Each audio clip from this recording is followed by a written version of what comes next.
Purity Laird.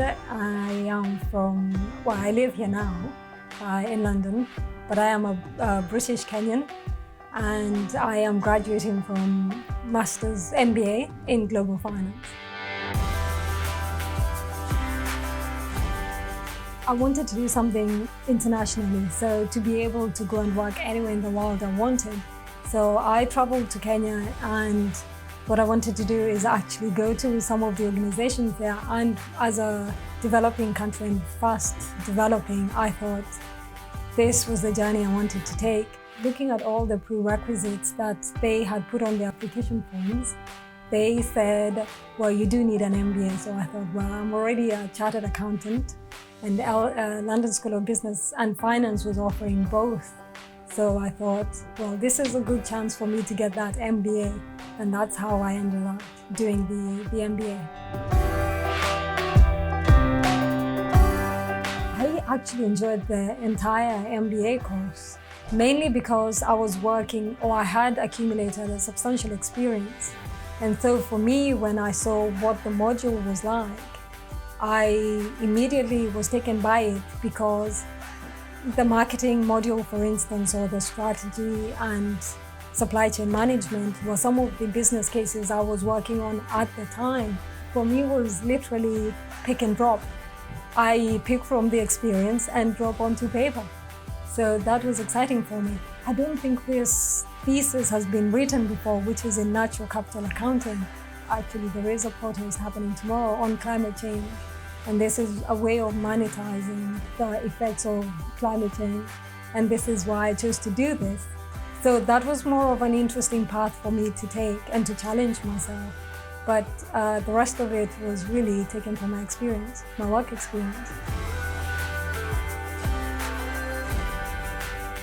So my thesis is about putting value on the degradation of the environment. So I think once we start saying, these are the natural resources we have, and this is how much it will cost if we degrade them or to replenish them, then maybe the organizations, especially corporates, might start taking into account how we can make sure that in order to continue to grow the bottom line, i.e. the profits, especially in supply chain, you have to take into account three things, which are the people, planet, and the profits. And the planet was one of them. My argument was, if you actually put value on that, then the corporations will start taking notice, because for the short time they may not, but for a long term, especially where you're dealing with supply chains, you have to consider you're monetizing the supply chain in order to make sure you sustain your profits long term.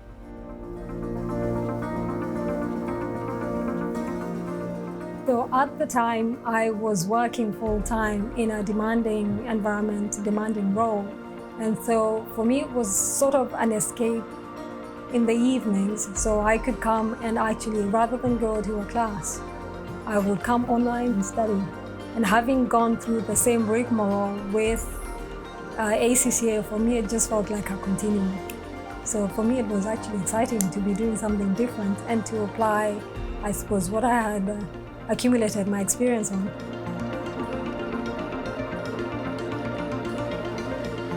I actually found the support phenomenal, only because I guess I was building on my experience rather than having to rely a lot on the support online.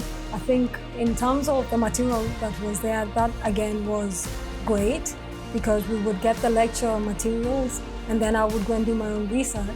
But again, having had the experience, the work experience, I think helped me immensely, because all I had to do was just go back on what I was working on and replicate that in my coursework.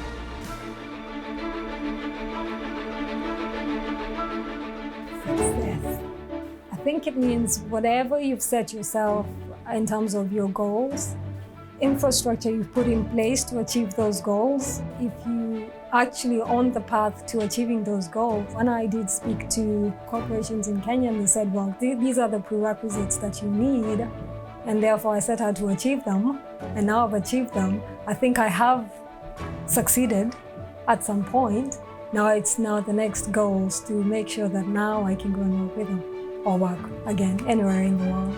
Utilize that MBA. So that then will be what I term as success. I think you have to know in yourself what you want to get out of it.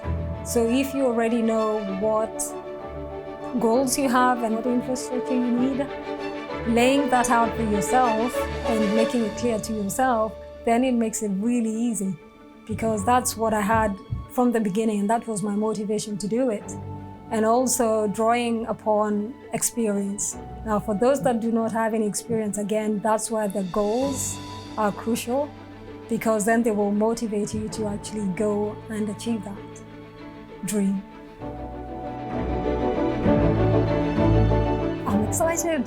It's been, I wouldn't say how many years since my last graduation, so no, it's nice to come back to be in an academic platform or arena with the rest of the other graduates or people that I haven't actually seen. So to be able to do this again, for me, it's great. I've had people that have been looking up to me as, well, we actually admire what you're doing, and to be combining all the other things and actually to go through with it, for me, this is like a symbol of, look at what you can achieve. So I'm excited for tomorrow.